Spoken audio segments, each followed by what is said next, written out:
और दोस्तों, क्या हाल है। बहुत अच्छा मौसम हो रखा है। देखो, धूप भी निकली हुई है थोड़ी और स्नो भी पिघल रही है।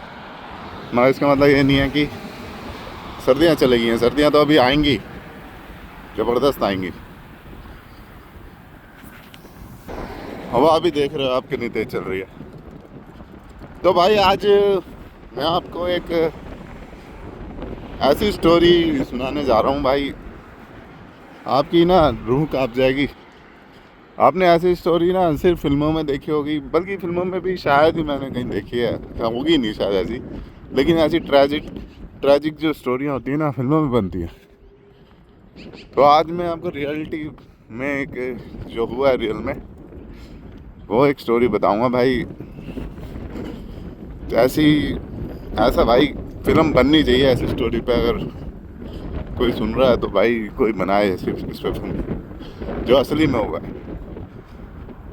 तो भाई शुरू करते हैं। बाकी रोना आ ही जाएगा भाई आखिरी में, आपको ये स्टोरी सुन के यार देख लोगे कि यार क्या हुआ, बाहर देशों में क्या होता है। हम जैसे ही सारे लोग हो, जैसे कि इंडिया, पाकिस्तान, सऊदी अरब, अफ़गानिस्तान, ये सब लोग यार हम सब एक जैसे ही हैं। यहाँ पे मिडिल क्लास लोग ही रहते हैं, ज़्यादा नॉर्मल लोग रहते हैं। ऐसे हम यूएस की तरह जैसे एक जैसा ही थोड़ा सा पहले हम रहते थे ना, इंडिया, पाकिस्तान, अफ़गानिस्तान एक साथ रहे हुए हैं आज़ादी से पहले। तो एक जैसा ही कल्चर, एक जैसा ही मानसिकता है, तो आप रिलेट कर सकते हैं। यहाँ ये इंडियन के साथ नहीं हुआ, लेकिन इंडियन के साथ भी हो सकता है ऐसा। हमारे साथ भी होता है। हम जाते हैं डॉक्टर के पास तो देखते नहीं है सही से, हम कहते रहते हैं यार हमारे को भी ये प्रॉब्लम है। दवाइयाँ भी सही से नहीं देते कनाडा में, जो कि मैं पहले ही वीडियो बना चुका हूँ। तो इसी पे रिलेटेड है ये स्टोरी। तो यार एक अफ़गानिस्तान का एक बंदा था यहाँ पे। झूठी स्टोरी नहीं सुना रहा हूँ कि मैं इंडियन भी बोल सकता था कि इंडियन था, लेकिन मज़ा आया लोगों को देखने में। लेकिन अफ़गानिस्तान का बंदा था, लेकिन ये किसी के साथ भी हो सकता है, इंडियन भी मान के चल लो, लेकिन रियलिटी में अफ़गान का था। तो यहाँ पे यार रहा वो 20 साल में एजेड हो गई थी उसकी। 50 साल, 65, 60 साल का होगा, इतना ही था। तो यहाँ पे यार बीमार रहने लग गया। तो बीमार रहा तो भाई वो गया डॉक्टर पे। उसने कहा भाई मैं अंदर से फील सही नहीं कर रहा हूँ। डॉक्टर ने दवाई दे दी, छोटा मोटा बोल के घर भेज दिया। उसने यहाँ पे तो पता ही है आपको कितना टाइम लगता है अपॉइंटमेंट में और कितनी चीज़ों में।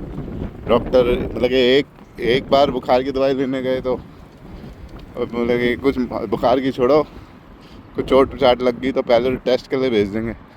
टेस्ट की रिपोर्ट आती है 3-4 दिन में, पता नहीं क्या क्या झंझटबाजी होती है।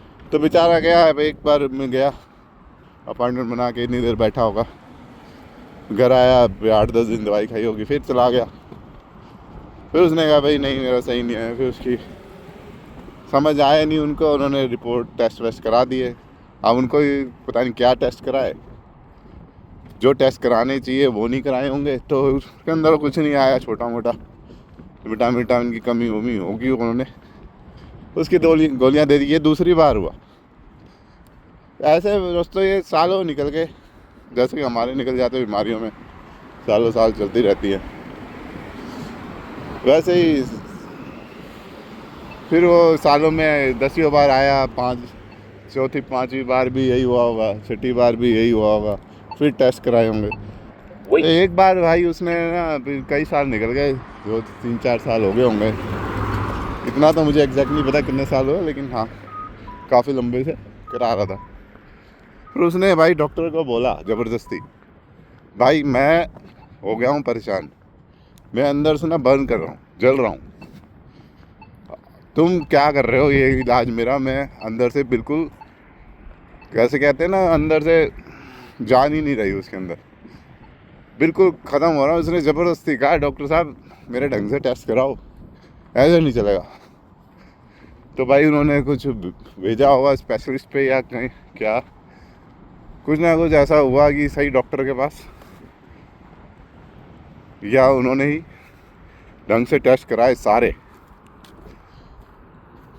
तो फिर टेस्ट आने में, रिपोर्ट आने में भी फिर लगे 5-6 दिन। उसको बुलाया गया, भाई आ जाओ। तो उन्होंने कहा भाई अब कुछ दिनों के मेहमान हो, कुछ टाइम के मेहमान हो, महीनों के कह लो, या हाँ महीने के ऐसे ही कुछ बच्चे थे। और उसके बच्चे हैं बंदे के यार 20-20 साल के, 25-25 साल के। पता नहीं इसको कौन सी बीमारी थी, शायद कैंसर थी या जो भी थी, इतना डिटेल में ही जाएंगे। लेकिन हाँ, उसको बीमारी थी बहुत ज़बरदस्त, जिसमें उसका आखिरी स्टेज आ गई थी, शायद कैंसर था जहाँ तक मुझे याद है। तो उन्होंने कहा अब लास्ट स्टेज है, ख़त्म, अब तो बिल्कुल जो जीना है जी लो।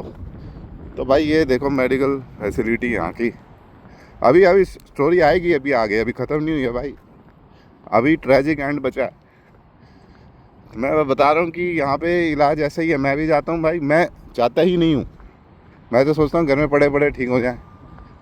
यहाँ पे डॉक्टर के पास सिर्फ इसलिए जाते हैं लोग कि पेपर वर्क बन जाए, ताकि हम काम पे दिखा सकें भाई हम बीमार हैं, या छुट्टी करी है हमने इसलिए बीमार हैं,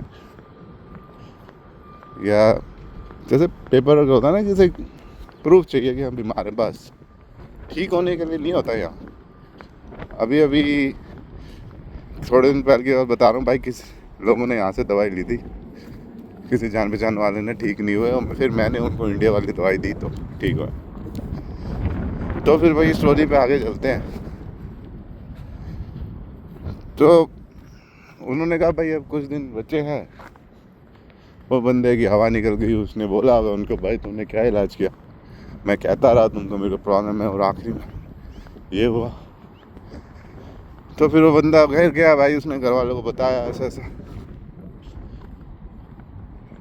तो भाई उसने ना आखिरी में फिर कहते ना यार, कितने भी टाइम दूसरे देश में रह लो, आखिरी में अपना देश ही याद आता है। तो उसने कहा भाई मैं इंडिया में जाके अपने माँ से मिलूँगा, अपनी माँ से मिलूँगा और वहीं जाके मरूँगा।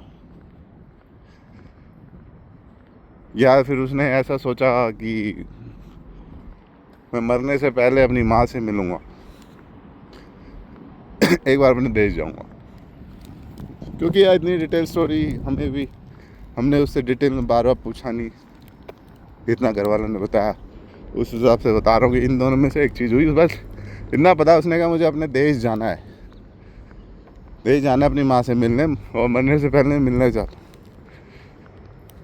तो यार डॉक्टर ने बता दिया था इतना टाइम है, एकदम एग्जैक्ट तो कोई बता नहीं सकता कि इतने दिन बचे हैं, 4 दिन। तो थोड़ा बहुत घर वालों से मिला, बंदोबस्त सही करा, अपने घर की चीज़ें जो मरने से पहले इंसान करता है। उसके बाद टिकट बुक कराई और निकल पड़ा अफ़गानिस्तान।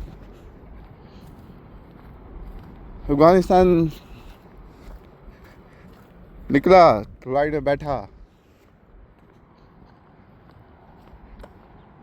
उसके बाद दोस्तों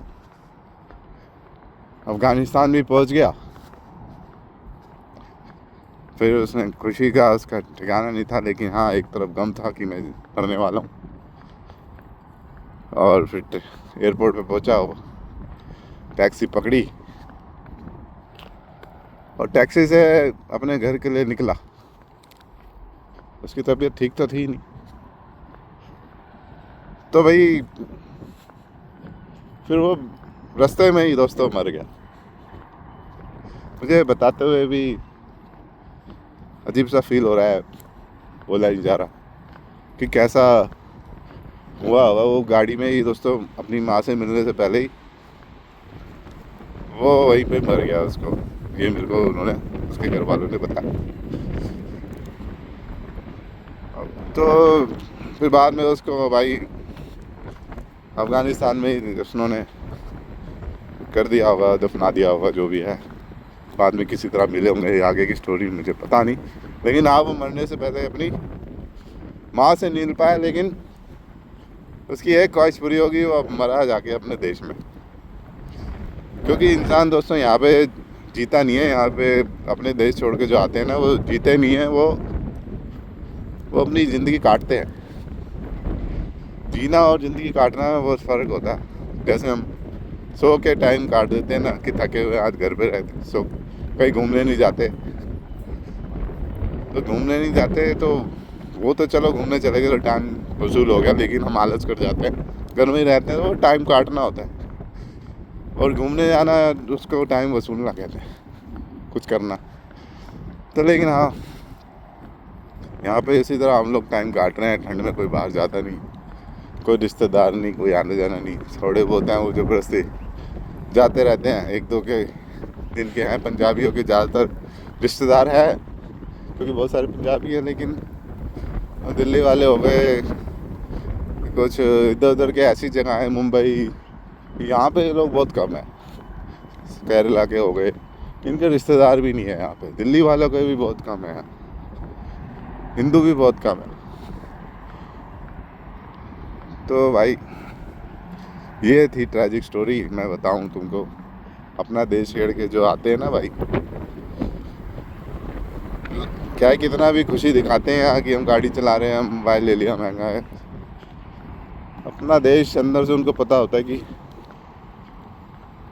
अंदर से असलियत उनको पता होता है कि हाँ भाई हम यहाँ पे खुश नहीं हैं, लेकिन हम यहाँ रह रहे हैं तो भाई दूसरों को दिखाना भी है। रह रहे हैं तो खुश हैं, बस झूठी हंसी दिखाते हैं। मैं भी खुश नहीं हूँ भाई, यहाँ बस रह रहे हैं, फंसे पड़े हैं। कमाना तो है ही। अब नौकरी छोड़ के कमेंट में लोग कहते हैं भाई रह क्यों रहा है यहाँ, जाके तक भी भाई आ गए तो रहना ही पड़ेगा ना यार। नौकरी वोकरी छोड़ के आ गए वहाँ से, इंडिया से, अब कहाँ से जाएंगे वापस? कमा के बस अपने घर वालों को भेजेंगे, उनकी लाइफ सही करेंगे, और तुम लोगों को बताएंगे भाई मत आओ अपना देश छोड़ के। और जब तक तुम्हारे पर भारी कर्जा नहीं है कोई, या तुम्हारा इंडिया में बिल्कुल बुरा हाल है, गरीबी भी 10-20 हज़ार 15 हज़ार कमा रहे हो और कर्जा बहुत है, तो ठीक है। मगर इंडिया में भाई 35 हज़ार 30 हज़ार भी कमा रहे हो ना, तो मत आना। 35-30 हज़ार में तुम बहुत अच्छा रह लोगे इंडिया में। अब मैं तुम्हें एक बात बताता हूँ, तुम कहोगे यार सही कह रहा है ये, हम इंडिया में सही हैं।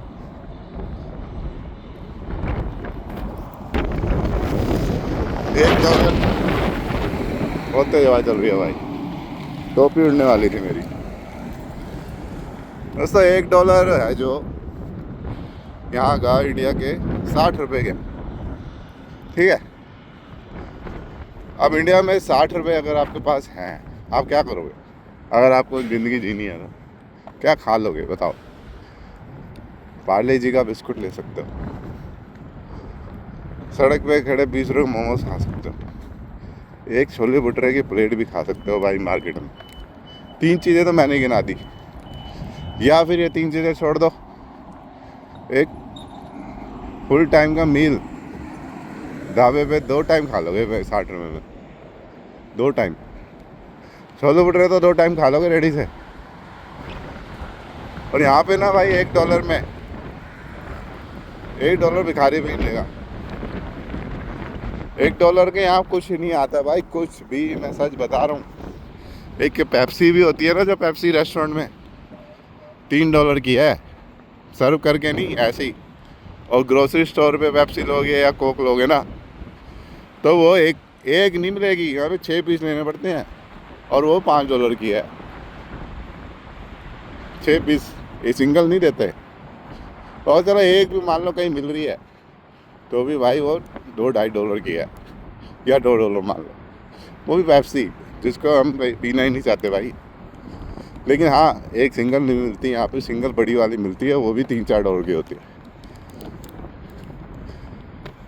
तो भाई $1 में यहाँ कुछ भी नहीं है। $1 में इंसान यहाँ पेट नहीं भर सकता, इंडिया में पेट भर सकता है।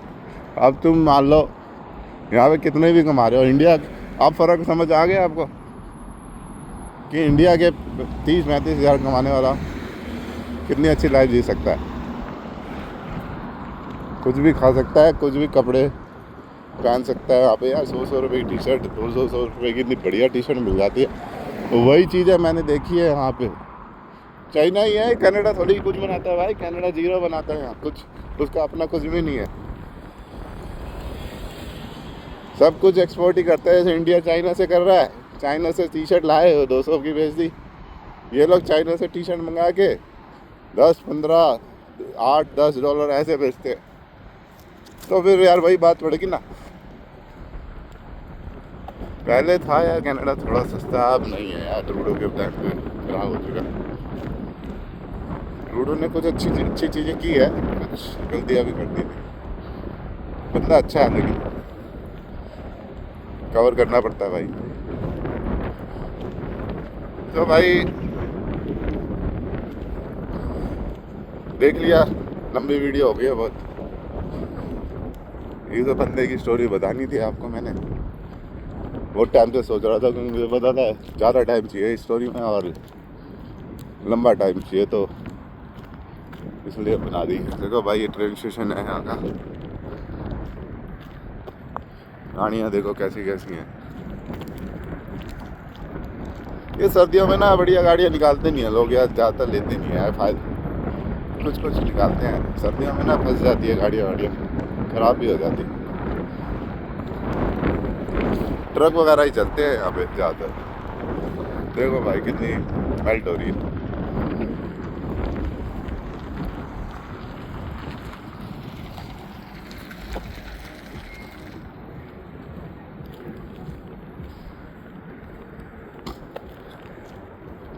निशान गाड़ी भी बहुत चलती है भाई, BMW वगैरह तो आराम से मिल जाए। ये जीप हो गई भाई। एक बार बताओ, महिंद्रा की गाड़ी आ जाए ना यहाँ, सारी गाड़ियाँ फेल है सारी। महिंद्रा के सामने कोई गाड़ी नहीं है भाई। माफिया है ना, माफिया ने आने नहीं दिया। उन्होंने ट्राई किया था यहाँ कनाडा में आने, एक कार माफिया होता है ना भाई, घुसने नहीं देते, एंट्री नहीं करने देता। एक बार आ जाए, लंबी भी चलती है भाई गाड़ियाँ उसकी, ऐसे नहीं है, बहुत टाइम तक चलती है, ख़राब नहीं होती। जैसे अपना बजाज है वैसे ही महिंद्रा है। देखो लेक्सस, ये सब फेल हो जाए, इतनी बड़ी महंगी नाम की गाड़ियाँ, कोई लुक नहीं। महिंद्रा को देखो, थार आ जाए जीप बंद ख़त्म कर देगी वो जीप को। थार यहाँ आ जाए जीप ख़त्म समझ लो। और जो नई आई है ना उसकी EV भाई, वो तो भाई लंबोर्गिनी लगती है मुझे, SUV वाली, ज़बरदस्त है ही। अच्छा दोस्तों, बहुत लंबी वीडियो हो गई, अब ख़त्म करते हैं। कुछ बताना आप कमेंट में।